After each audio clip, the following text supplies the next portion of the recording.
Anchor person Arshad शरीफ के कत्ल में कौन कौन से किरदार मुलविस थे? स्पेशल जीआईटी की तहकीकात जारी है।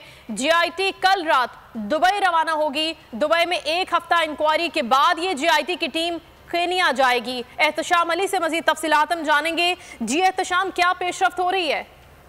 हाँ जी बिल्कुल, अरशद शरीफ कत्ल केस में बड़ी पेशरफ्त है। कल जो जीआईटी की टीम है दुबई जाएगी और दुबई में जब अरशद शरीफ रहे और उन्होंने वहाँ पर किन किन से मुलाकात की और कहाँ पर स्टे किया उस हवाले से मालूमात दी जाएगी।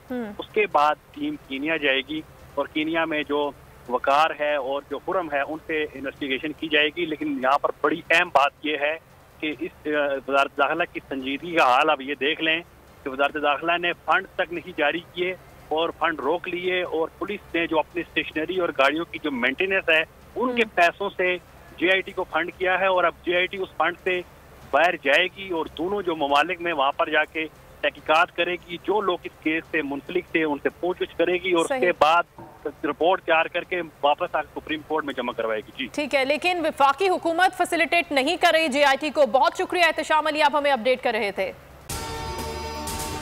अगर आपको ये वीडियो पसंद आई है तो लाइक पर क्लिक करें।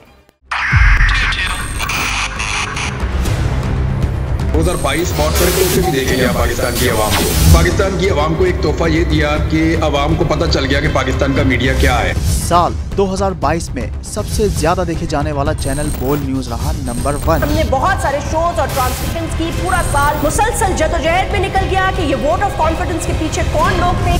तोड़े रेटिंग के सभी रिकॉर्ड। सोशल मीडिया पर भी सबसे ज्यादा तेजी से 2.4 बिलियन व्यूज का संगे मील अबूर किया। एंकर्स को भी आवाम में सबसे ज्यादा मकबूलियत मिली और सोशल मीडिया पर भी बोल रहा सब पर भारी। सब्सक्राइब करें और बेल दबाएं ताकि कोई खबर रह न जाए।